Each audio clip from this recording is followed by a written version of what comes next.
That sounds actually a great idea. Number of successful operations, failed operations, optimize things.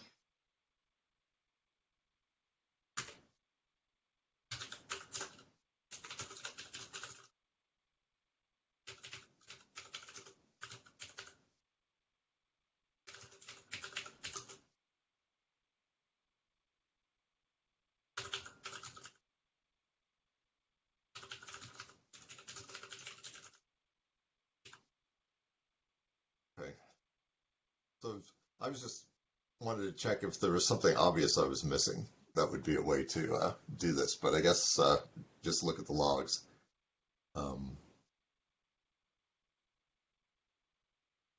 Yeah, I'll look at the log message again. Maybe we could enhance it to make it easier to find. Well, I guess we could just update the documentation or something to just say, to verify that this is working, you should be seeing this. And if you see something else, then you got to redo your configuration or something. Okay.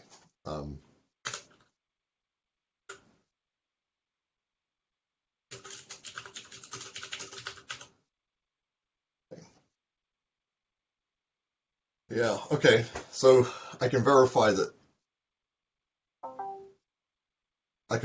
it works, but I can't guarantee no regressions because we don't really have a way to test that at the moment. Okay.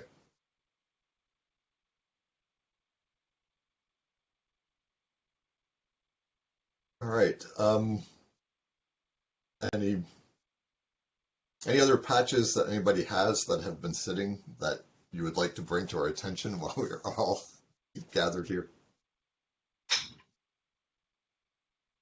I have some like really easy ones, I think, that are just tests and small refactors.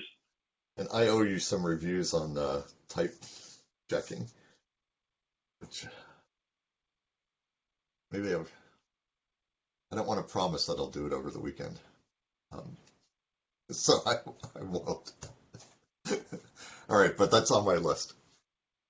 So everybody, right? We do want to get the type checking going. So please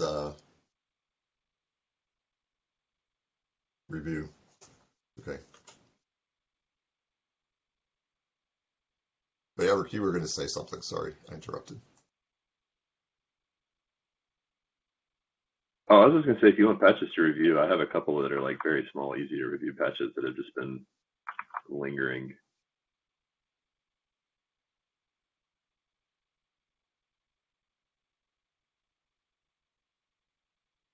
Yeah, guys, I have a documentation patch as well for Victoria that really needs to get in and backported. So if you get a chance, I'll just send it in the Cinder channel.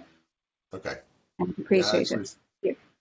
Yeah, I saw it this morning and started to look and got distracted.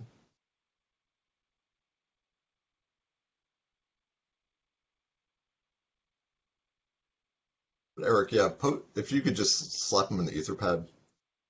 Yeah, will do. Okay. Because Eric, I feel bad because every so often I come across these patches of yours that have been patiently sitting for 3 months. I think, shoot, I should have seen this earlier. No worries, I'll throw it in there now.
Okay.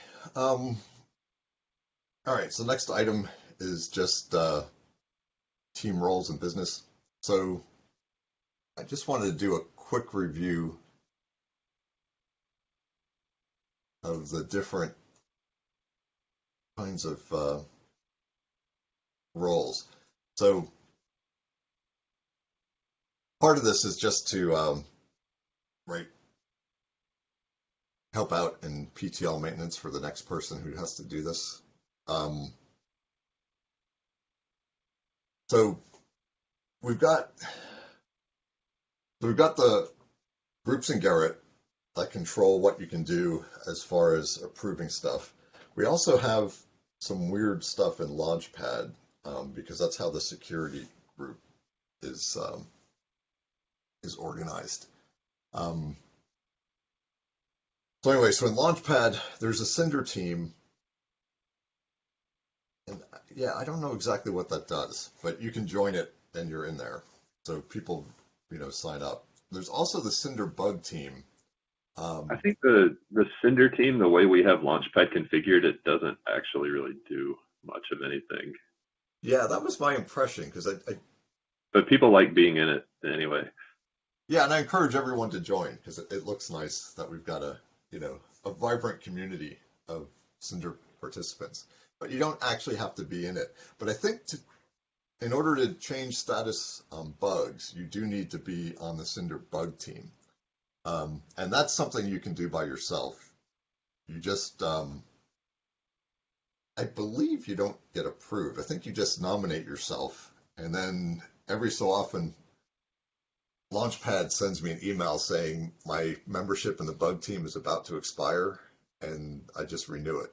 So I think that's why I can modify bugs. And then additionally, there's a Cinder drivers team, and it just gives you permission to maintain stuff in Launchpad. So as far as So the drivers team, the main thing that it used to be used for was things like approving blueprints, I think, which we don't really do a whole lot with as much these days as a routine process. But I think that was a lot of it. Was the driver stuff was where you could approve blueprints and change things like that. Yeah, and I think you can add stuff to releases and create milestones and that kind of thing. So it's basically anybody who's interested in doing that kind of stuff can just I think anybody who's currently on that team can do it. I think it's effectively kind of just synonymous with Cinder Core currently. I don't know that it really has to be, but I think it kind of is. Yeah, and it's got to be configured separately. So I guess my point in bringing it up is it could be people outside the core if they really want to do this kind of stuff. But also if you're in Cinder Core and you can't do this kind of stuff, then it's because we didn't keep this synchronized. So just let me know. And then the Cinder Core security contacts team. So we have the OpenStack vulnerability management team likes to keep security bugs as little exposed as possible while they're being embargoed and worked on. So the security core team is a subset of the Cinder cores, and the main thing is you've got to work, kind of a pain to work on these bugs because you can't use Garrett because it's public. So everything has to go on a patch on the bug, and if you review you've got to download it, apply it to your local repo, and then test it there and do that kind of thing. So, but that's basically what's going on there. So there's a subset. So anyway, you can see who's in it, I think, by going to those links.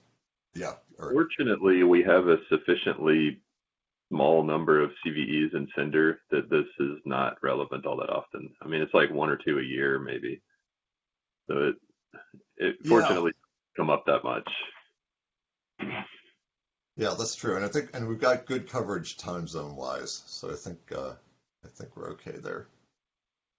Okay, and then the Cinder groups in Garrett, we've got the Cinder core. Everyone knows who that is. There's a Cinder Specs core who is all the current cores, basically. We could add other people, though, if that ever becomes a thing. And then we've got the Cinder Tempest plugin core, where we've got the Cinder core plus other appropriate people. For instance, Luigi is a Cinder Tempest plugin core. And then we've got then the other groups. So there's the stable maintenance group, which is a subset of the Cinder cores. So we don't completely control that group because it's got to. The people we put in there or who we propose also have to be approved by the overall stable maintenance team. And every so often I've seen this happen in Glant when I've been working on there. They get kind of pissy about who's being added. But anyway, so that's what that group is. So not all the cores can do +2s on stable backports, and this is the group that allows you to do that. And then we've got the DevStack plugins that we share responsibility with some of these other teams who I tried to list. Brian, that link is wrong. I'm sorry. Go ahead. Go ahead. I was just saying the link there is wrong. It's redirect to some other. Which link was that? Yeah. The DevStack plugin F4. Instead of 1192, it's actually 1196 because I just pulled it up to look at it. Did I do that? Okay. I actually didn't realize that we had Cinder Core in there, so that's good. We made that change recently, I think. Oh yeah. All right, that was a bad typo. Right, fuel plugin Hedvig Cinder release. Oh, it has Cinder in the name though. I have no idea what that is. Okay. All right. All right. Well, this is still a patch, so I will correct that. Okay.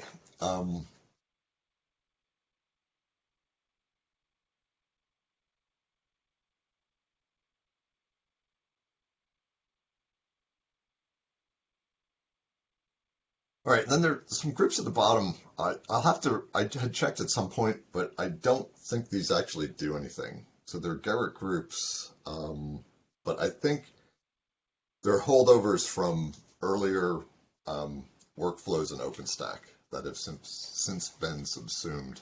So I think the release and release branch stuff is all handled by the release team. These groups don't have anything to do with that.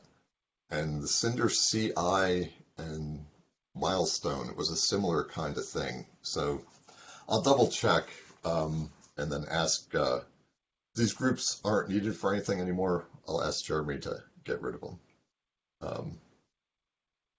Okay.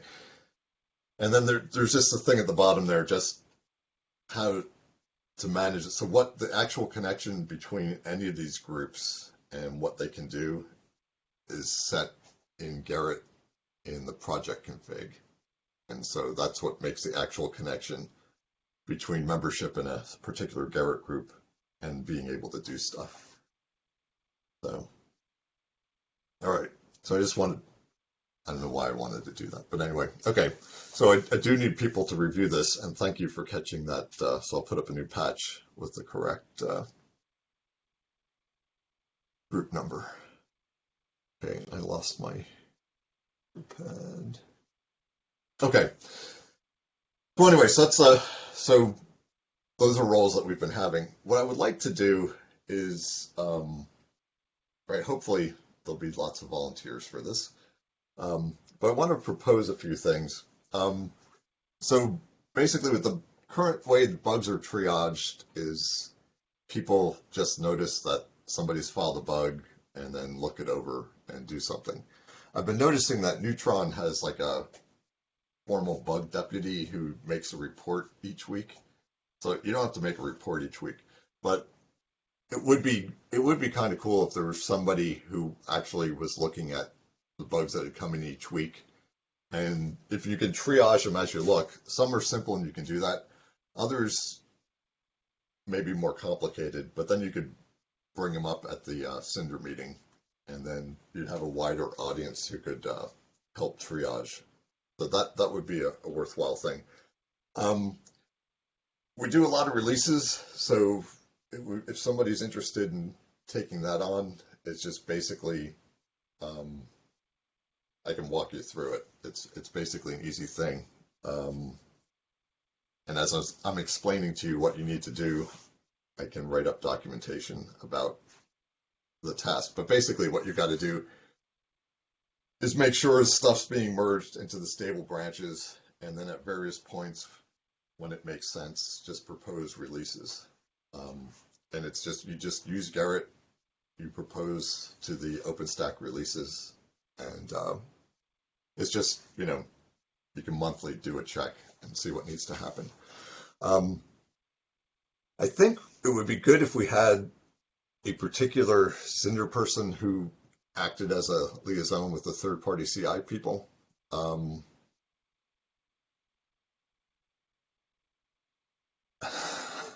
So that would be another useful activity.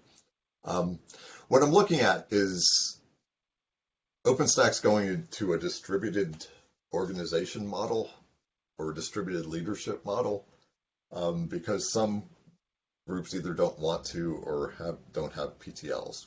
So what I'd like to do is start to break up the PTL kind of tasks and, you know,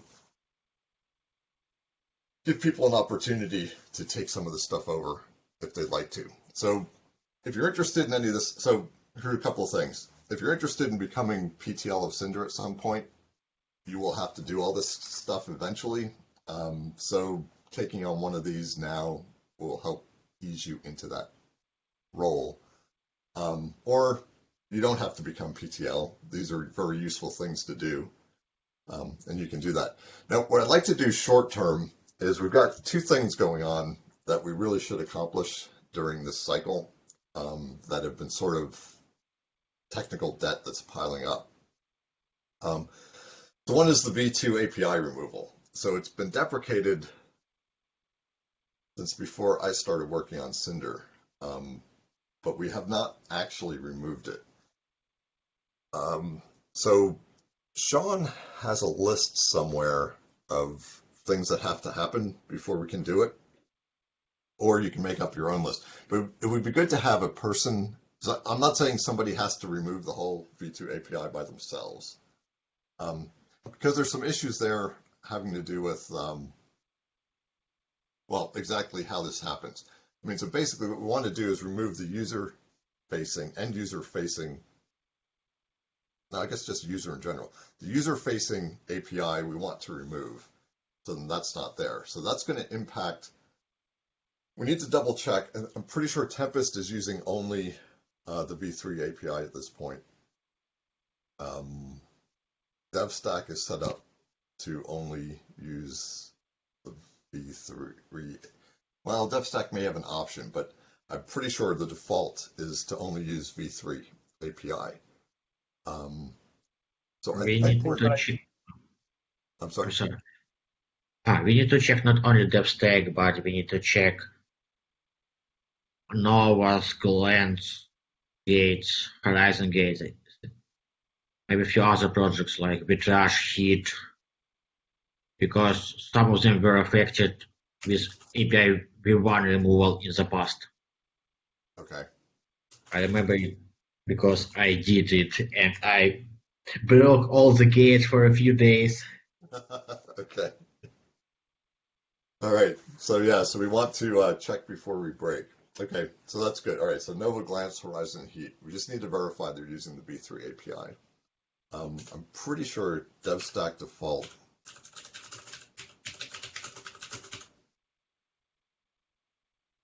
Tempest also defaults to v3. There is just an experimental job to check to run the volume v2 tests. Okay. I haven't checked. I'm trying to check now if the interoperability specs also still mentions API v2, but I will be really surprised if they did at this point. Graph spec, basically, or what's left of it. Okay. All right.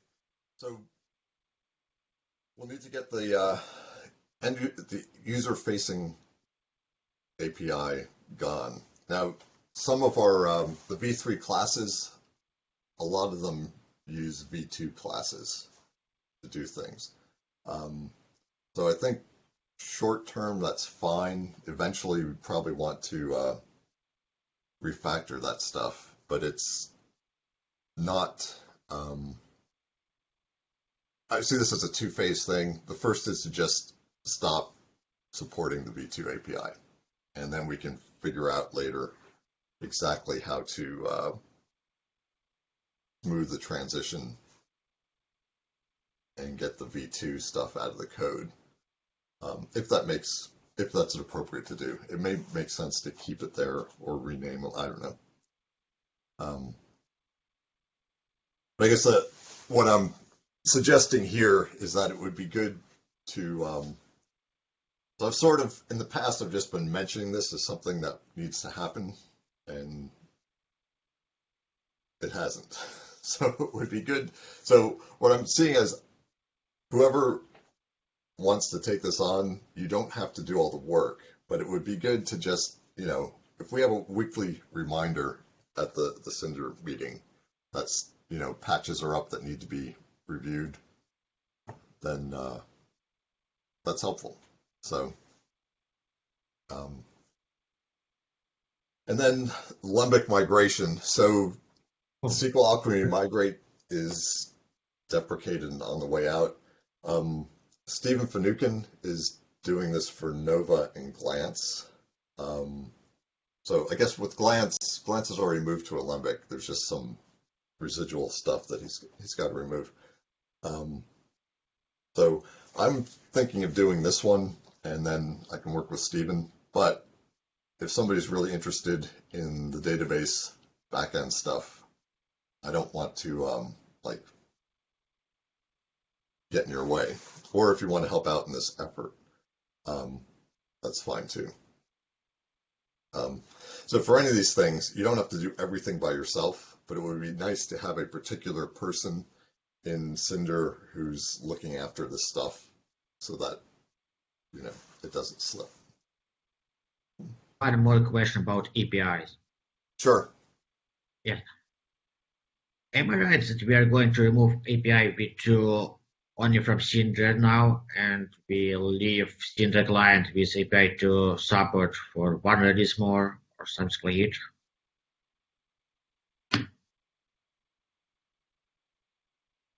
Yeah, that's so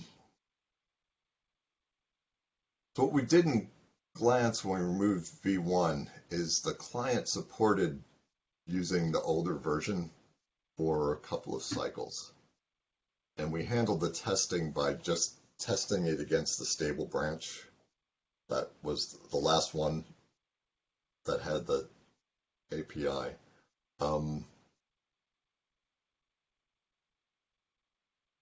So we can decide what we wanted. It probably makes sense to do something like that. Here is a good question about how we're going to do the. Yeah, I don't remember how we do with API v1 removal, but client has a bit different release cycle and library, and people decide how to do it. Yeah, because people's usage of the client is sometimes to connect to several different clouds. And so depending on whether they've updated or not, you don't want to have to use a different client if you don't really have to.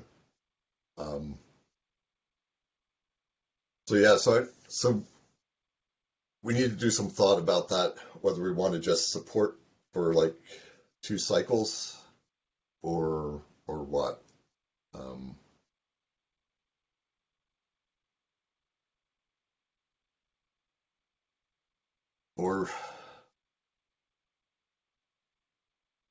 Yeah, and now that we keep so many stable branches open, so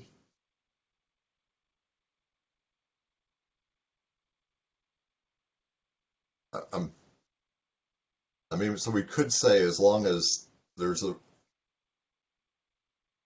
releases are still happening with the V2 API in it, the client should support it. But that could be, let me write up some, to map this out to see what we're looking at in terms of support if we did something like that, and then we can think about the options.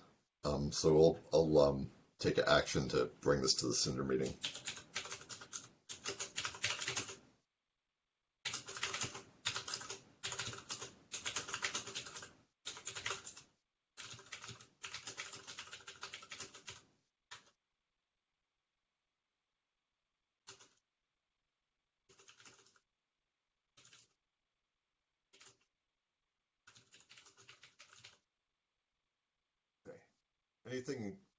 Anything else we need to worry about with the, while we're all sitting here, about removing the V2 API? So I rechecked the interoperability guidelines, and it seems there are no volume v2 APIs involved. Okay. So it should be fine. But okay. probably you want to put an interop in when you send the email to the OpenStack discuss. I would just maybe better to put also an interop tag. Okay. I think, yeah, I'm trying to remember. I think the last time I reviewed those, I had found the same thing, that they're not using V2 anymore. So I think when it was deprecated, they took it out of circulation. But yeah, all right, let me put a note.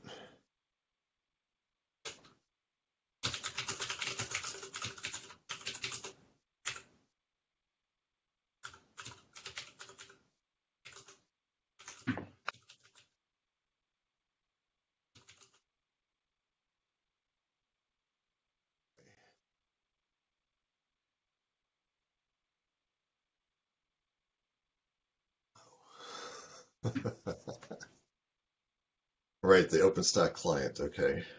Yes, we always forgot about it. I don't know why I do, but yes, I do forget about that all the time. Thank you. Because we don't care about it. Okay, yeah, that's a...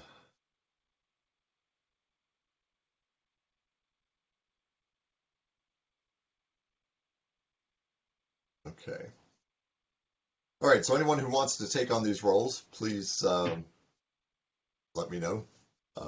You can communicate. I can help you with removal. Okay. All right, great. I can break all gates once more. Since you've had experience at that, maybe that's good. Yeah. All right.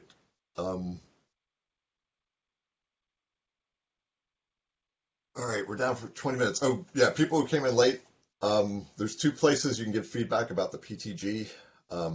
It's at the top of today's list. One is just general feedback about the whole event, if you have things you'd like to communicate to the team. And then for particular Cinder stuff, if you could add things down here to help figure things out for what we want to do next time. So I put some suggestions, but any kind of feedback you have would be helpful. Okay.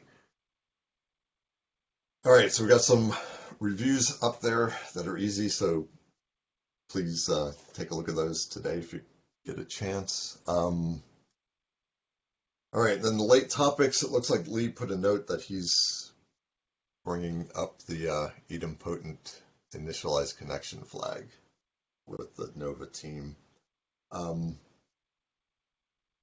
Cinder attach detach service. Somebody put a note that they talked about it with Gorka at the summit. I'm not sure who that was. But... In my fish brain, can't remember the conversation, so I would need a refresher on that one. Sure. So if anyone's here who was interested in that, it would be appropriate to speak up now if you could. Otherwise, they'll come to the Cinder meeting to discuss this if they need to. And the last thing was, Eric, I think at the last mid-cycle, talked about mocking and auto-speccing. and it popped up again. I mean, basically what happens is when you've got the mock objects, you can make particular calls on them to verify that they've done what you expected. But if you make a typo in the name of that, it just, treats it as just like, okay, I'm a mock, you're making some kind of call, and just let it go through. So we can get around it by, I always get this backwards, but you can tell the mock to behave exactly like the kind of object that you want, and then it will observe the API of that particular object. And then if it comes across this kind of thing where you're making a call, it doesn't know what it is, instead of letting it go through, it will raise an error because it's an unknown function. Now we don't do it by default because, I forget why, because something breaks if we do that. But in any case, I guess the main thing is just so two things. If you're writing tests, you might want to take advantage of this, but there are some circumstances where it may be like extremely inconvenient. So when you're reviewing, we need to be really careful about how assert is spelled and what the actual name of the assertion call is, because otherwise tests pass and they perhaps shouldn't. So you can take a look at that patch real quick just to see. I mean, it's always obvious to look at when somebody's once it's been pointed out, and it's not so easy to spot as you're reading through and the tests are passing the way you'd expect. So just a kind of awareness thing there. All right, that's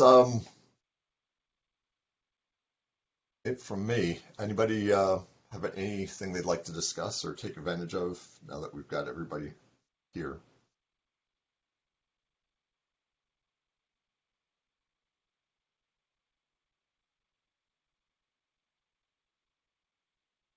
Nothing urgent. I just wanted to mention that I moved forward a bit with the last legacy job, the multi backend one. So it's still marked as work in progress. And it does pretty nasty things with Zool and Ansible in order to report the results. And there are a few weird things happening in the logs, just few, luckily. But it's moving forward. So I'm probably going to ask also the Zool people or OpenDev people who knows more about Zool whether this looks sane feel free to take a look at that and see what you think about that, because it's really strange the way I had to do things. So maybe there is a better way. And that will be the last legacy one. And apart from that, there are like 4 or 5 legacy jobs which uses DevStackGate around. So this is not a big issue because this is just an experimental job, and it's failing even in its current form. So it's not a blocker for the goal, but still it will be nice to have it fixed. So just as an announcement. All right, thanks. Yeah, and thanks for your work on that. We're very Zool 3 centric. Cinder.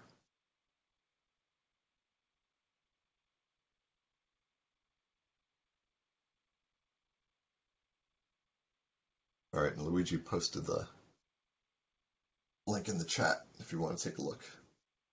Thank you.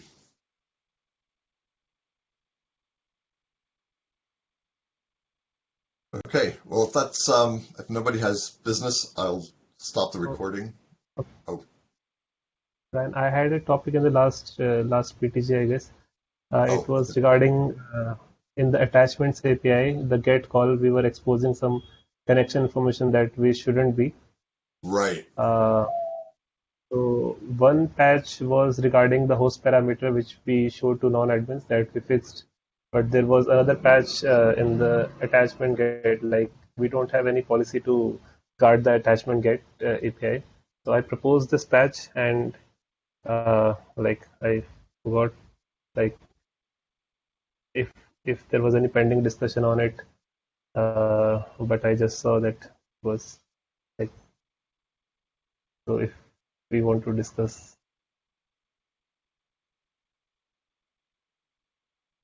So Yeah, I think it's could yeah, I think it's you, worth taking a look at. I'm sorry. which one was the patch? It was about not showing internal information in the attach API, you said? Yeah, so basically Nova calls the attached get API to get some information, but end users could also call it. So Nova requires some information. I'm really not like I can't remember all the details. It's mentioned in the Launchpad security bug, like which all information was exposed to end users, which it shouldn't be. So there was a plan that Nova would call this API with an admin. Like there is a config option there we can. There's a config group on the Nova conf site. We can configure that only admins all. To Cinder with the attachment get, and users won't be able to, like non-admin users won't be able to get that information, like some kind of that.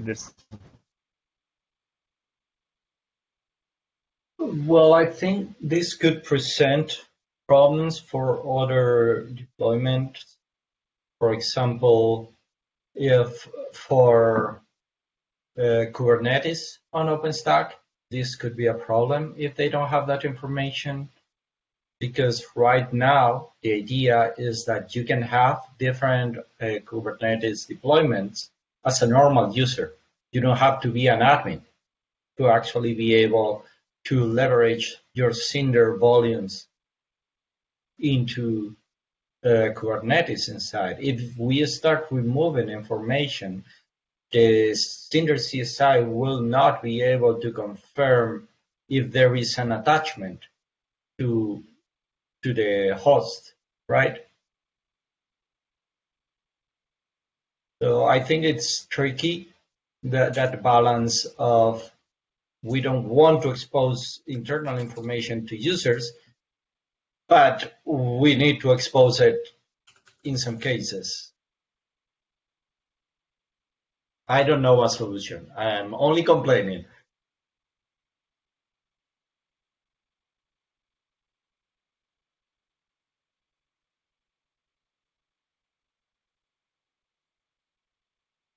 Maybe this could be something configurable, similar to how Glance has a configuration option that they state that has security implications, where they provide a location of the image, for example, for Cinder to be able to do an optimized path. So they are very explicit in their documentation. This is a security risk because users can see that information. They can just go and see the information and do whatever.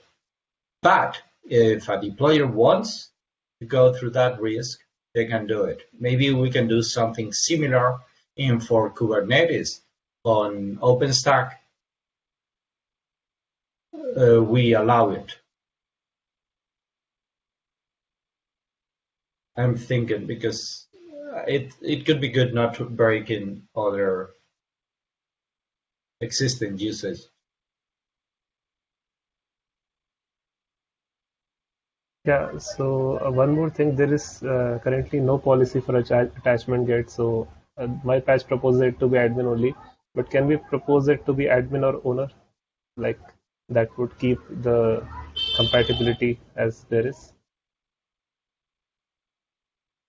But you would still be exposing the host information, right? Which is part, if I understood correctly, part of the security issues that you expose internal information.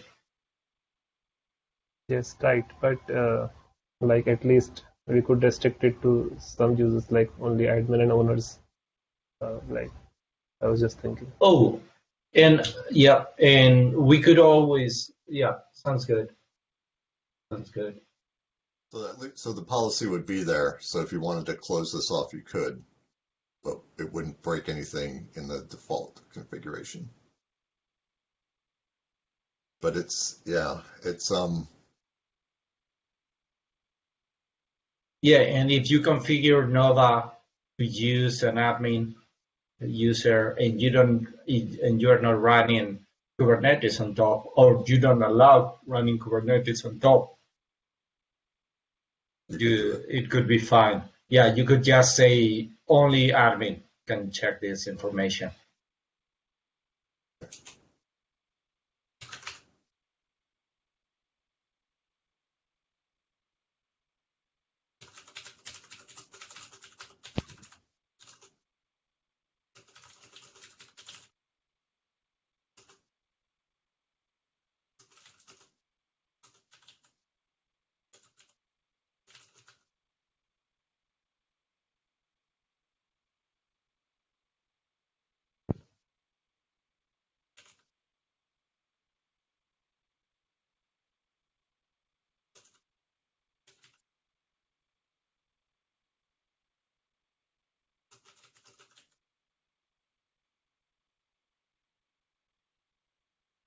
All right, thanks for bringing that one up, Rajat.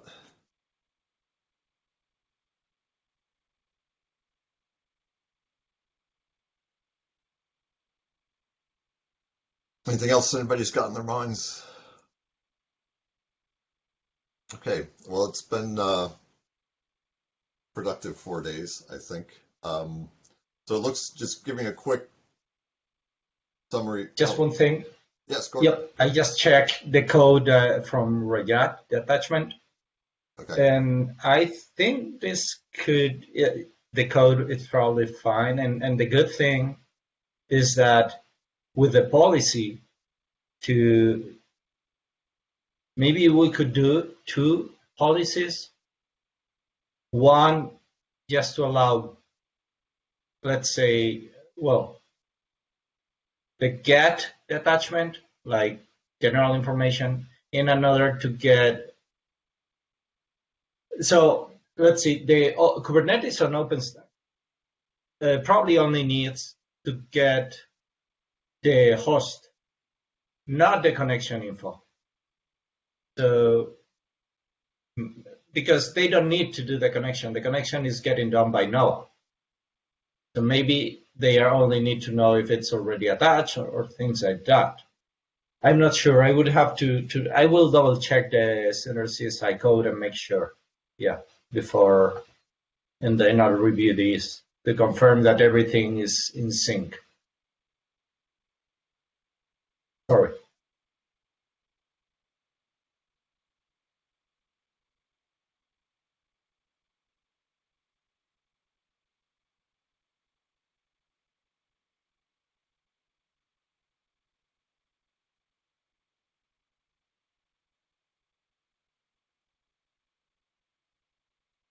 All right, thanks, Gorka.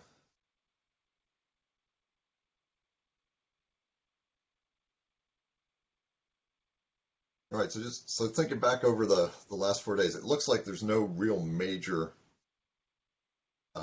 features or anything. It's a lot of small improvements all over the place, so which is perfectly acceptable. And then Chuck's group is going to be bringing us a new driver that will also have associated brick connectors. So we'll have that to look forward to. Hitachi, I think, merged the driver last cycle, and they're adding a bunch of features to it gradually. So those will be happening. I think there was somebody else who was going to contribute a driver, but I can't remember now. Okay. So yeah, so as far as, so there don't seem to be any big features, but it would be nice to get the V2 API removed. So I think that's would be a priority. And the Lumbic migration. So it's mostly under the hood kind of stuff that we want to do this cycle. So that's fine. Okay, I'm going to go ahead and stop the recording. Thanks for attending. You don't have to leave, or we're sort of having hallway time and meet pad if people want to go there, or you can just hang out here, or if you're sick of the whole thing, feel free to sign off and have a good weekend. I'm going to stop recording.